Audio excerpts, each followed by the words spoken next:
Hello, welcome to Blue Slang 360. இன்னைக்கு news and views செஷனில் we are going to read this article written by Thomas Friedman, our favorite author. Primarily அவர் Middle East பற்றி நிறைய எழுதுகிறாரு. குறிப்பாக இப்போ Israeli Palestine கான்ஃப்ளிக்டை பற்றி ரொம்ப டீட்டெயிலாக அவர் எழுதிட்டுருக்காரு. ஸோ நம்ம ஆல்ரெடி ஒரு ஆர்டிக்கல் பார்த்தோம், அவர் எழுதின ஆர்டிக்கல். ஸோ இன்னைக்கு he is talking about how Israel-Palestine conflict can be resolved by two leaders.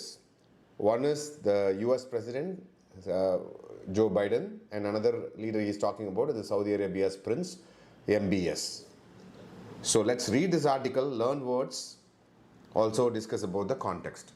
One of the most unexpected developments in the Israeli-Hamas war is the emergence of powerful alignment of interest and incentives for Israel, the Palestinians, America and Saudi Arabia to all get behind a pathway to a Palestinian state that can live in peace alongside Israel. So ஒரு unexpected development என்ன இந்த வாரில் அப்படின்னா, இந்த multiple parties இருக்காங்களே இந்த வாரில், Israel, Palestinians, America, Saudi Arabia, இவங்களுக்கு எல்லாத்துக்கும் ஒரு காமனான ஒரு பாத்வே கிடச்சிருக்கு. இஸ்ரேலும் பாலஸ்டீனும் அமைதியாக ஒரு கோ எக்ஸிஸ்ட் ஆகிற மாதிரியான ஒரு வாய்ப்பு, ஒரு நல் வாய்ப்பு இப்போ உருவாயிருக்கு அப்படின்றாரு. For starters, moving towards a Palestinian state once this war ends. அதாவது இந்த வார் முடிஞ்ச பிறகு பாலஸ்டீனியன் ஸ்டேட்டோட நிலைமை என்னவாக இருக்கும்?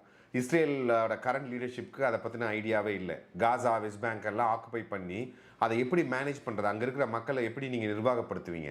ஸோ இந்த சேலஞ்சஸை பற்றி கரண்ட் லீடர்ஷிப் யோசிக்கல. Every thing they are thinking is இந்த வாரில் ஹமாஸை டிஃபீட் பண்ணும். So after defeating Hamas what தென்? அந்த கொஷினுக்கான ஆன்சர் யாருக்கிட்டையுமே இல்லை. இதை தான் திரும்பி திரும்பி தாமஸ் ஃப்ரைட்மேன் அவர்கள் அவங்களுடைய ஆர்டிக்கிளில் சொல்கிறாங்க. ஓகே, ஸோ இங்கே Palestine state once the war முடிஞ்ச பிறகு is the key for Israel reconnecting with important constituencies around the world. So Israel இந்த வார் முடிஞ்ச பிறகு இந்த வாரில் இருக்கிற நிறைய ஸ்டேக் ஹோல்டர்ஸ் இருப்பாங்க இல்லையா, அவங்க கூட கனெக்ட் ஆகிறதுக்கான ஒரு பிளான் தான் இவர் ப்ரப்போஸ் பண்ணுறாரு. It's a key to eventual secure pathway out of Gaza. So காசாவில் இருக்கிற அந்த குவாக்மயர்னு சொல்லுவாங்க இல்லையா, அந்த சிக்கலான ஒரு சூழ்நிலையிலேருந்து வெளியே வரக்கான ஒரு பாத்வேவாக அது அமையும். It also cement the regional alliance. சிமெண்ட்னா ஒரு சாலிடிஃபை பண்ணும், அந்த இஸ்ரேலோட பொசிஷனை ஸ்ட்ரென்தன் பண்ணும், அதை ப்ரொடெக்ட் பண்ணுறதுக்கான ஒரு பொசிஷனை ஸ்ட்ரென்தன் பண்ணும் அப்படின்னு சொல்கிறாரு. I understand why many in Israeli society will still be ட்ரமடைஸ்னா அந்த அக்டோபர் 6 நடந்துச்சு, 7 நடந்துச்சு இல்லையா அந்த ஒரு தாக்குதல், அதுலேருந்து அவங்களால வெளிவர முடியல, அந்த ஒரு அதிர்ச்சியிலே இருக்கிறாங்க. சரிங்களா, அதை தான் ஒரு ட்ரமடைஸ்டுன்னு சொல்கிறாரு. They don't want to hear anything about Palestinian state. Even after வாருக்கு அப்புறம் பாலஸ்டீனியன் ஸ்டேட் என்னவா இருக்கும், அதை எப்படி நிர்வாகம் பண்ண போகிறாங்க, even if it is a demilitarised form, அதாவது இந்த டெரரிஸ்ட் எல்லாத்தையும் களையெடுத்து ஒரு நார்மல் ஹார்ம்லெஸ் பாலஸ்டீனியன் ஸ்டேட்டை கூட திங்க் பண்ணுறதுக்கோ பேசுகிறக்கோ இஸ்ரேல் பீப்புள் தயாராக இல்லை, சொசைட்டி தயாராக இல்லை அப்படின்னு இவர் சொல்கிறாரு. But for many Israelis that was true for years before the Gaza war. Even before இந்த காசா வார்க்கு முன்னாடி கூட அந்த சுச்சுவேஷன் அப்படி தான் இருந்தது. To continue ignoring this subject now would be a grave எரர்னா ரொம்ப ஒரு மோசமான ஒரு மிஸ்டேக்காக இருக்கும் அப்படின்றாங்க. Israel needs to shape it, not ignore it. So இந்த பிரச்சனையை வடிவமைக்கிற இந்த சிக்கலை தீக்கிறதுக்கான ஒரு ஷேப்பிங் பொசிஷன் இஸ்ரேல் இருக்குமே தவிர அதை இக்னோர் பண்ணக்கூடாது அப்படின்றார். If Israel Detroit Hamas and then decides to permanently occupy Gaza and the West Bank, rejecting any form of Palestinian statehood, Israel will become a global pariah. So இந்த வார்த்தை ரொம்ப கான்ட்ரவர்சியான வார்த்தை, பரையான்றது. It's a caste denotation. English எப்பவுமே பார்த்தீங்கன்னா எல்லா ஊர்லேருந்து வார்த்தைகளை கற்றுருக்கோம், அப்படி கற்றுக்கிட்ட வார்த்தை தான் இந்த pariah. That means somebody who's untouchable. So very politically incorrect வேர்டுங்க, but still it's being used by global authors. Okay, so Israel யாருனாலையும் அண்ட முடியாத ஒரு ஒதுக்கி வைக்கப்பட்ட ஒரு நாடாக மாறிடும் அந்த ஆக்குபேஷனில் இருந்தாங்கன்னா அப்படின்னு சொல்கிறாங்க. அரேப் வேர்ல்டு டெஃபினட்டாக டீல் பண்ண விரும்ப மாட்டாங்க. This will force Israel's Arab allies to distance themselves from the Jewish state. So இஸ்ரேலுக்கு சில ஆதரவான அரேபிய நாடுகள் இருக்காங்க இல்லைங்களா, அவங்களுமே இஸ்ரேல் கூட டைரெக்டாக டீல் பண்ண விரும்ப மாட்டாங்க அப்படின்னு சொல்கிறாங்க. And if Israel remains in பர்பச்சுவல்னா எப்பொழுது நீடித்த conflict with Palestinians, the entire architecture of America's Middle East strategy. So அமெரிக்காவோட மிடில் ஈஸ்ட் ஸ்ட்ராட்டஜி நீங்கள் ஹிஸ்டாரிக்கலாக பார்த்தீங்கன்னா கிளின்டன் டைம்லேருந்து they're trying to solve this problem. But அவங்களாம் முடியல. பட் ரீசெண்ட் இயர்ஸில் ட்ரம்ப் அட்மினிஸ்ட்ரேஷன்லையும் சரி, இல்லை பைடன் அட்மினிஸ்ட்ரேஷனில் ஒரு பிரேக் த்ரூ வந்தது. ஆப்ரஹாம் அக்கார்ட்ஸ்ன்னு சொல்லிட்டு சவுதி அரேபியா வந்து இஸ்ரேல் கூட ஒரு நாமினல் ரிலேஷன்ஷிப்பை டெவலப் பண்ணுறதுக்காக ட்ரை பண்ணாங்க. பிரைமரி டெக்னாலஜி ஸ்பேஸில். ஈவன் துபாயில் வந்து இஸ்ரேலோட டிரான்சிட் ஃப்ளைட் எல்லாம் அலோவ் பண்ணாங்க. ஸோ அது எல்லாமே ஒரு பெரிய பிரேக் த்ரூ. ஸோ எல்லாருமே விரும்பினது என்னதுன்னா, இந்த ரிலேஷன்ஷிப் ஒரு நெக்ஸ்ட் லெவலில் போய் பீப்புள் டு பீப்புள் ரிலேஷன்ஸும் பிஸ்னஸ் டு பிஸ்னஸ் ரிலேஷன்ஸும் இன்னும் பெட்டர் ஆகும் அப்படின்ற ஒரு எதிர்பார்ப்பில் இருந்தாங்க. ஆனால் இந்த வார் வந்து அதுக்கு ஒரு ஃபுல் ஸ்டாப் வச்சு இப்போ வெயிட் பண்ணிட்டு இருக்காங்க. ஸோ யூஎஸ் என்ன பண்ணணும்னா, இங்கே இருக்கிற அந்த மிடில் ஈஸ்ட் சுச்சுவேஷனை கொஞ்சம் நெக்ஸ்ட் லெவல் கொண்டு போய் இஸ்ரேல் சவுதி அரேபியாவோட ரிலேஷன்ஸை ஸ்மூத்தன் பண்ணணும்னா டெஃபினட்டாக ஒரு டெசிசிவ் ரோலை இங்கே ப்ளே பண்ணணும். இஸ்ரேலை ஃபோர்ஸ் பண்ணி 2 ஸ்டேட்டுக்கு அக்செப்ட் பண்ண வைக்கணும். ஒரு டீமிலிட்டரைஸ்டு பாலஸ்டீனியன் கண்ட்ரியை இஸ்ரேல் ஏற்றுக்க வைக்கணும் அப்படின்றது தான் அவர் இங்கே சொல்கிறார். சரிங்களா? ஸோ அதுக்கான ரீசன் என்ன சொல்கிறாருன்னா, given the deaths of so many thousands of Gazan civilians, அந்த காசாவில் இருக்கிற நார்மல் மக்கள் வந்து இறந்தது ரொம்ப டிஃபிகல்ட்டான சுச்சுவேஷனே யூஎஸில் இருக்குது இப்போது. ஏன்னா மற்ற கண்ட்ரீஸ்கிட்ட அவங்க டீல் பண்ணும்போது they are accountable for those thing. So இந்த மாதிரி சுச்சுவேஷனில் யூஎஸ் ஜெஸ்டியர் ரோல் ப்ளே பண்ணலைன்னா மற்ற enemy countries like China, Iran வந்து இந்த குழம்பைய குட்டையில் மீன் பிடிக்க ஆரம்பிச்சிருவாங்க அப்படின்னு சொல்கிறத தான் இங்கே சொல்ல வராரு. அந்த Saudis need a pathway to a Palestinian state in order to normalize ties with Israel and thereby win support in the US Congress for some kind of new US-Saudi security pact. So யூஎஸ்க்கும் இஸ்ரேலுக்கும் அந்த யூஎஸ்க்கும் Saudi அரேபியாவுக்கும் உறவை stabilise பண்ணணும்னா டெஃபினட்டாக இந்த Palestinian ஸ்டேட்டை வந்து ஒரு டிக்ளேர் பண்ணணும். பீஸ்ஃபுல் பாலஸ்டீனியன் ஸ்டேட்டை உருவாக்கினா தான் சவுதி அரேபியா அந்த அரேப் கண்ட்ரீஸோட லீடராக இருக்கிறனால அங்கே ஆதரவோட யூஎஸ்க்கும் இல்லை இஸ்ரேலுக்கும் அவங்க ரிலேஷன்ஷிப்பை பில்ட் பண்ண முடியும்.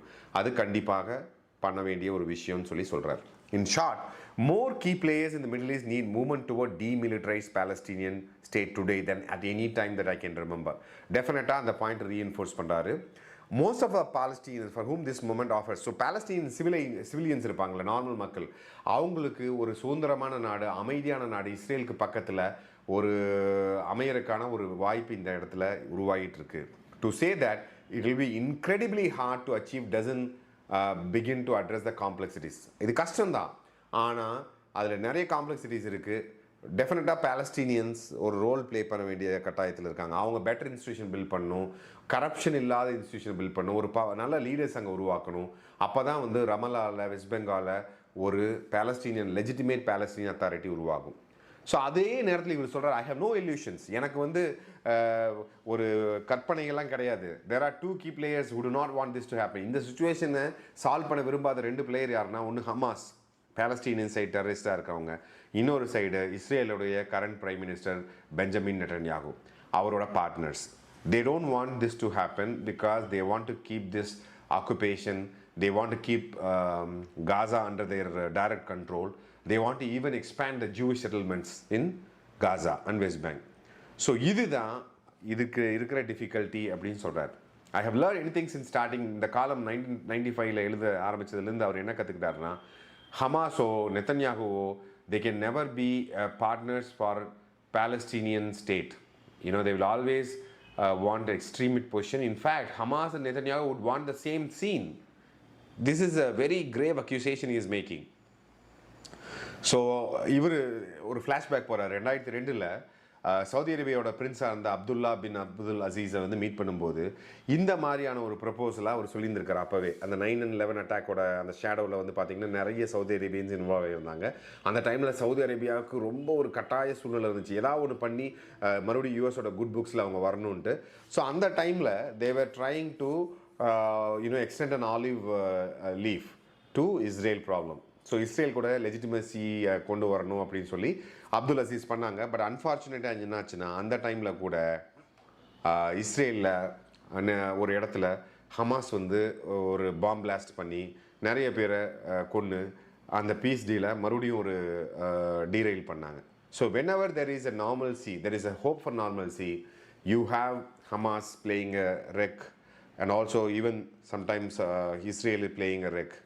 Okay, so this is what he is talking about in a nutshell. So he is suggesting about how this discussion happened.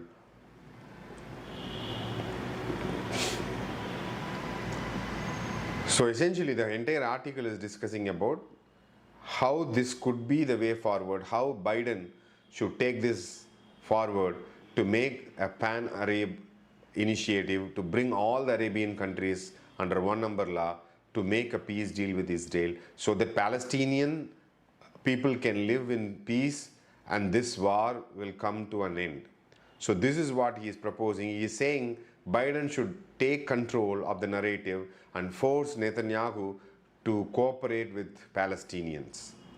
So this is what he means, and he says Joe Biden sounds like very helpless. He should realize he is the president of the most powerful country and he has to take charge. Along with Mohammed bin Salman of the Saudi Arabian prince, he has to force and finish the job, which his predecessor, முன்னாள் அவங்களுடைய முன்னால் இருந்த பிரசிடெண்ட்டோ இல்லை பிரின்சஸோ அவங்கள தான் அவங்க மீன் பண்ணுறாங்க. So இந்த நேரத்தில் இதை பண்ணலைன்னா ஈரான் மற்ற அந்த சிரியா இந்த மாதிரியான ஒரு ஃபோர்ஸஸ் எல்லாமே உள்ளே வந்து இருக்கிற சுச்சுவேஷனை it will make it very difficult. ஓகேங்களா? So this is what they mean by that. I think this repeated article. So he again talks about how this could be the best opportunity to two-state solution. And the ஆஸ்லோங்கிற அந்த நார்வேயில் நடந்த speech ஒரு அக்கார்டுன்னு சொல்லுவாங்க, ஒரு ஒப்பந்தம் வந்து failure ஆகிடுச்சு actually. But அந்த ஒரு சிக்னிஃபிகண்ட் மைல்ஸ்டோன், அதுக்கு தான் வந்து யாசர் அரஃபத்துக்கெல்லாம் நோபல் ப்ரைஸ் கொடுத்தாங்க. அதுக்கு பிறகு ஒரு பெட்டர் சான்ஸ் இப்போ இருக்குது. ஸோ தயவு செய்து இதை யூஸ் பண்ணுங்க அப்படின்னு ப்ளீட் பண்ணுறாரு Thomas Friedman. I believe you have learned quite a few words. So what is happening in Israel-Palestine is having an impact. Even உங்களோட ஸ்டடி அப்ராட் ட்ரீம்ஸாக இருக்கலாம், இந்த உலகத்தில் நீங்கள் எந்த மூலைக்கு போனாலும் இந்த விஷயங்கள் அதை அஃபெக்ட் பண்ணும். இமிக்ரேஷன் அஃபெக்ட் பண்ணும், ஒர்க் பிளேஸ் அஃபெக்ட் பண்ணும், எக்கானமி அஃபெக்ட் பண்ணும். So please do read.